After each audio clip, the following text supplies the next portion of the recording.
I'm Bea Wilson and I'm reading from my book First Bite, which is about how we learn to eat. One of the main themes of the book is that because we all learn to eat food as children, we're all, to a greater or lesser extent, still trapped as adults by the eating patterns of childhood. And I'm reading from chapter 5, which is called Brothers and Sisters.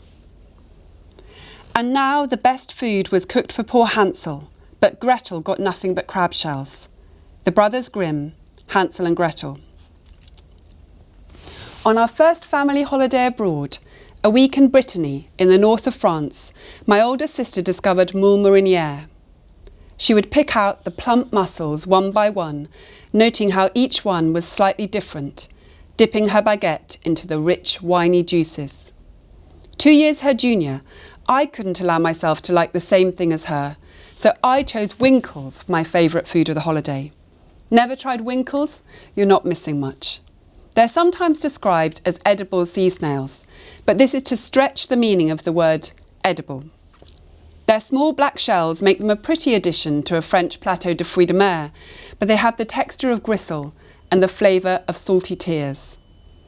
Every lunch of that holiday, I doggedly ate these cold, chewy molluscs, each one as joyless as the last, loudly insisting they were far superior to her fragrant bowl of mussels. Siblings have always marked out territory through food. Squabbling over who gets the best bits of a family dinner is the main way people first learn to compete over resources. Sharing out a pizza is a tough lesson in justice and how it needs to be blind. You cut, I choose. Eating with siblings provides an early warning in how everyone feels entitled to more. It isn't just about getting the last chicken wing or the last cherry in the bowl. It's about winning. You want to be the person wily enough to grab an extra pancake before anyone else does. My youngest, aged 5, can be reduced to weeping by the discovery that his brother, 10 years older and unattainably ahead of him in everything, has finished his favourite packet of cereal.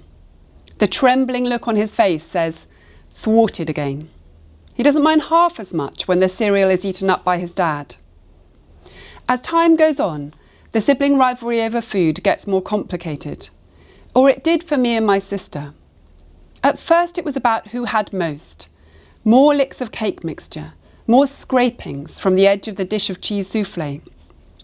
Later, the competition became stranger and more devious. I always knew she was clever because teachers would tell me so when I joined their class 2 years later and proved less brilliant. But I only realised just how clever she was the day of the custard tart incident. We both adored custard tarts, the kind sold in every British bakery, sprinkled with a thick skin of nutmeg, with crimped edges. The game here was to eat the tarts as slowly as possible.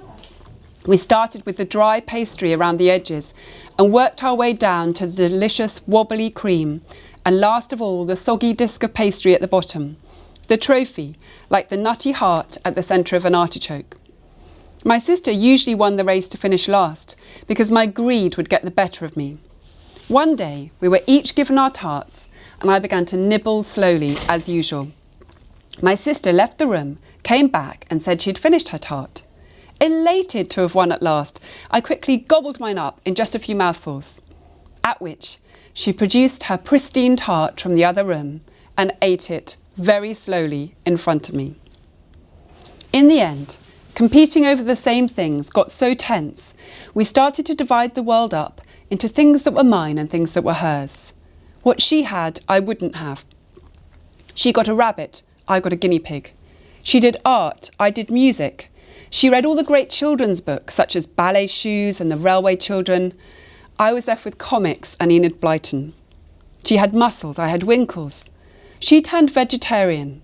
I loved roast dinners. She nibbled lentils and nut cutlets.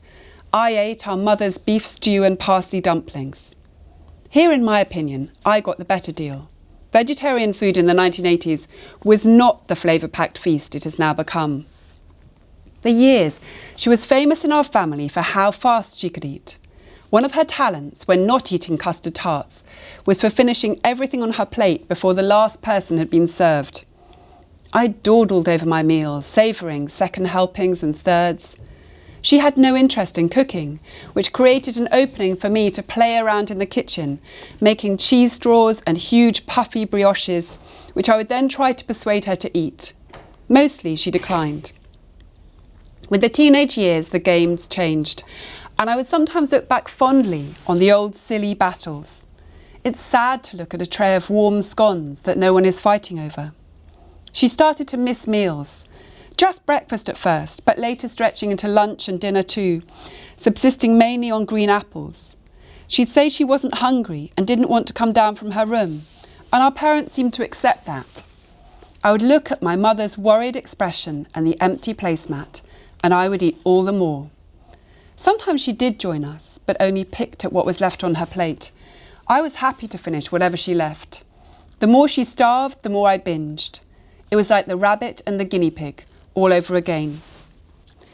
The influence of the companions who joined us around the childhood table continues long after you've stopped eating together. Yet we hardly ever talk about the effect siblings have on our eating. Decades later, you're in a sandwich shop and your decision about whether to have tuna or turkey or walk out of the shop and not have a sandwich at all is partly shaped by this person whose spoon and cup were laid next to yours night after night. Young children aged around 2 to 8 are, according to research, far more likely to resemble their siblings in their food preferences than they are to resemble their parents. This rings true.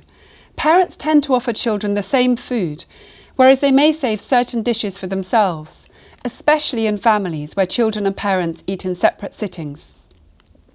A brother and sister, sitting eating meatloaf and frozen peas side by side, are modelling to each other that this is a good thing to eat. Each bite that you see the other person take reinforces your liking. Or not.